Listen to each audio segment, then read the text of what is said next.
Hello, my name is Chana Hines, And my name is Michaela Harris. and this is Ida B. Wells, A Passion for Justice. Why did we choose Ida B. Wells? Ida B. Wells was a journalist, civil rights, and women's activist. Ida devoted the years of her life to promote racial equality for her people. Many people didn't know, but on May 4th of 1884, which is before Rosa Parks, Ida refused to give up her seat on a train to a white person. We believe that she was a woman who cared for her people and she handled her business. She took things in the matter of her own hands.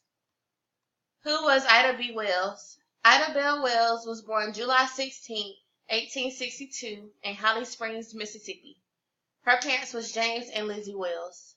6 months after she was born, her family was declared free due to the Emancipation Proclamation.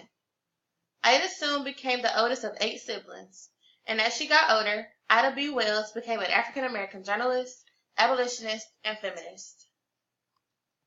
Ida had many important works. In 1896, Ida decided to form the National Association of Colored Women, which is known as the NACW.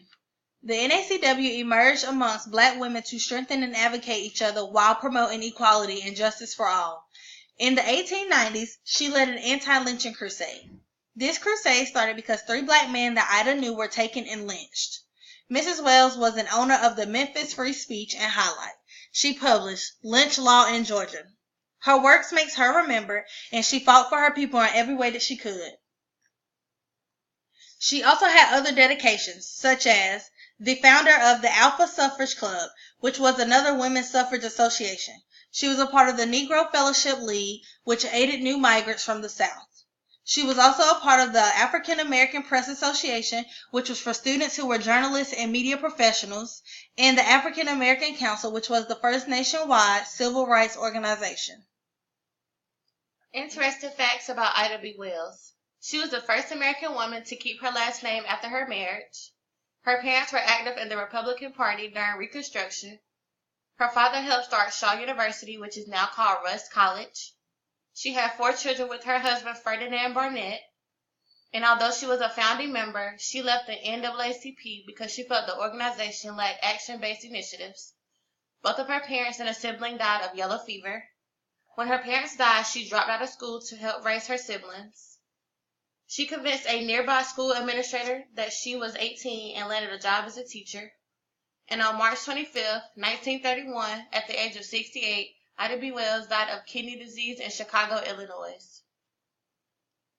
Ida once said, "The way to right wrongs is to turn the light of truth upon them."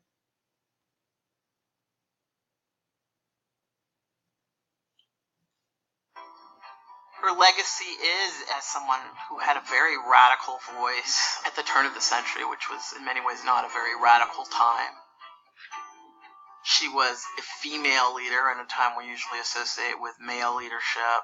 To me, she was someone who was so consistently activist and so principled about it that she sort of, in a way, encourages us all to kind of look inside ourselves and ask whether we're doing enough.